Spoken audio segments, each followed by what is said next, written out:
From the day that President Duarte was elected in a free election to this day, El Salvador has been a democracy. That's a fabulous achievement. Yes or no, do you think that massacre was a fabulous achievement that happened under our watch? That is a ridiculous question, and I yes or no? No. I will Chairman, take that as a yes. I am not going to respond to that kind of personal attack, which is not a question. Ms. Omar. Thank you, Chairman. Thank you all for being here, and thank you for your testimonies.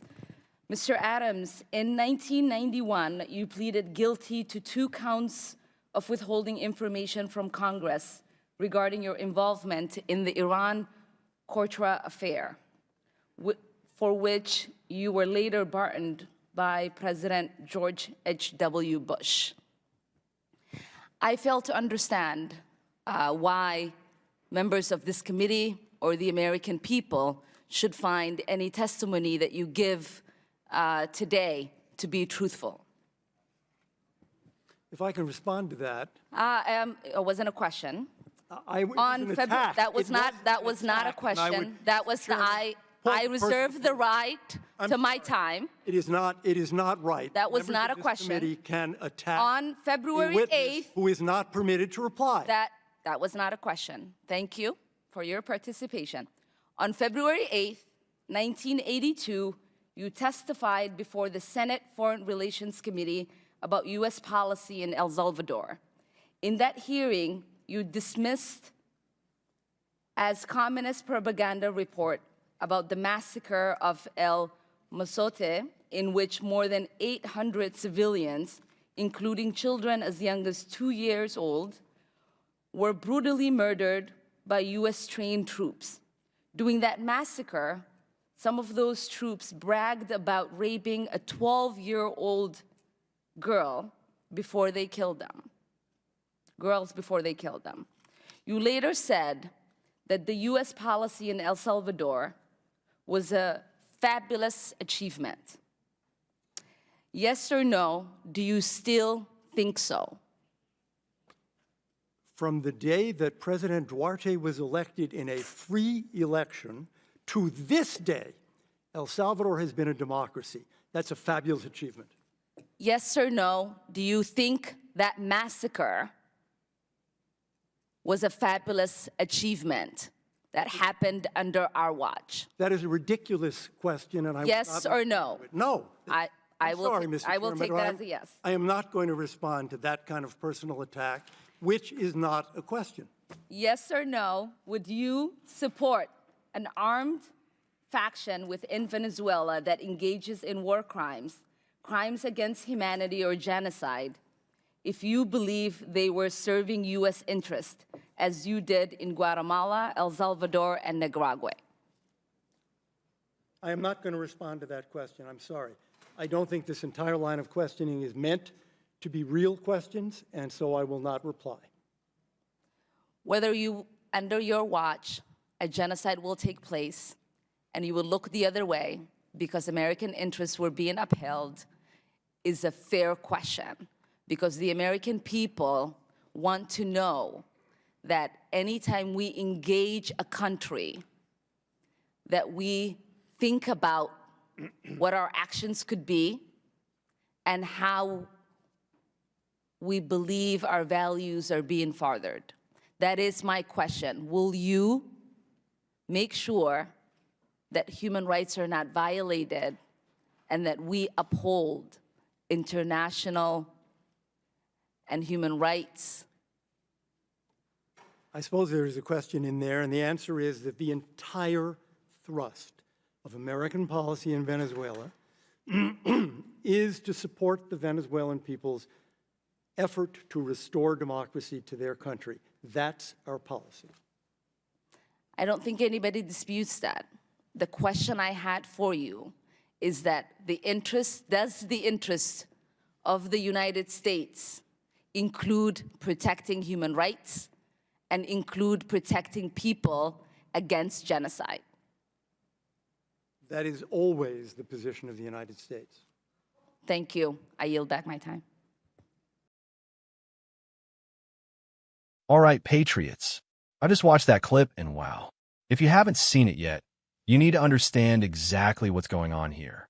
But before we break this down, welcome back to Voice of Truth. If you're tired of the mainstream media spinning narratives and you want straight up, unapologetic, America First commentary, you're in the right place.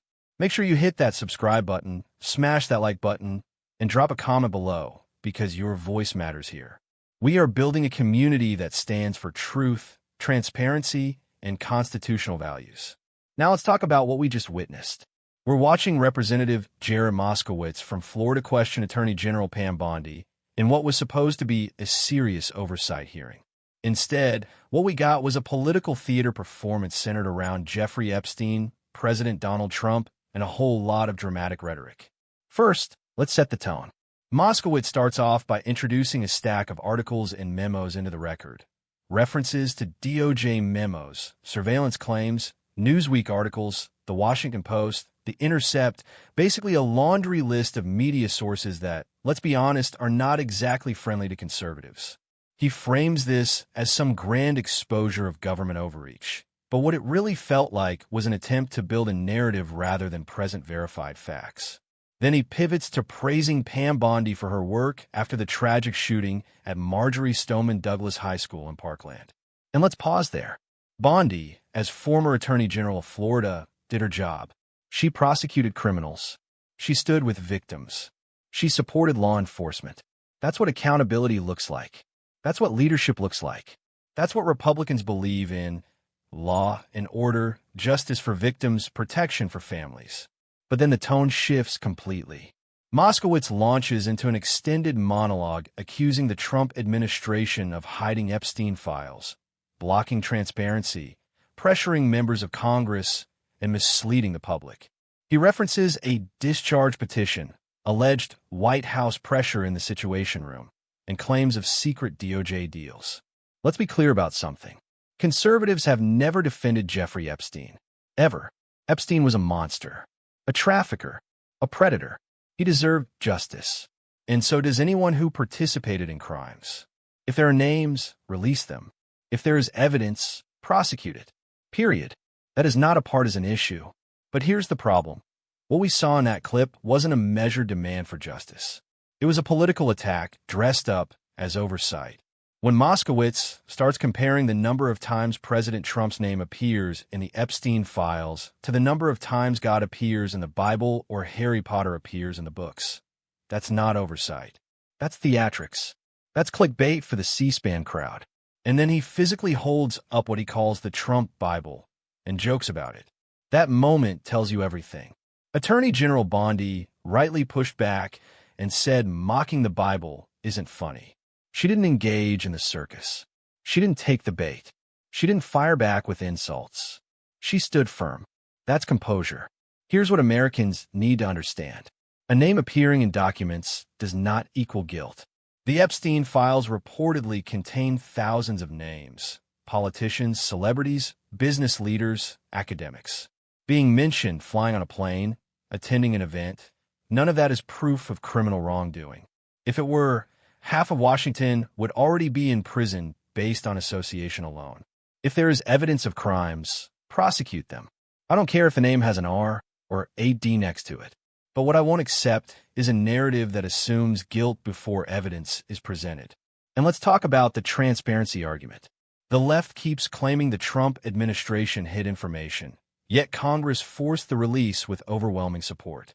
If the files are public now, then let investigators do their job. Let facts come out. Let due process happen. What concerns me more is the constant weaponization of hearings as campaign ads. Oversight is supposed to be about governing. Instead, it becomes a viral moment factory. Sound bites, headlines, outrage clips. Meanwhile, the American people are dealing with inflation, border security issues, national security threats, and global instability. Here's where I stand as a right-wing patriot. Justice must be blind. If anyone committed crimes with Epstein, they should face the full force of the law. No exceptions. Not for billionaires. Not for politicians. Not for former presidents. But I also believe in due process. I believe in evidence. I believe in not convicting people in the court of public opinion based on document frequency counts and dramatic metaphors. The way this exchange ended says a lot.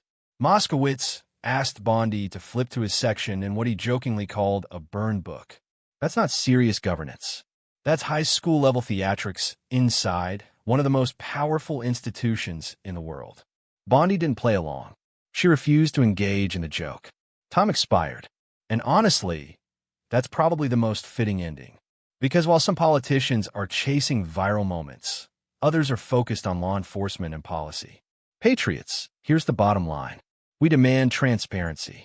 We demand accountability. But we also demand fairness and the rule of law. Don't let media spin convince you that association equals guilt.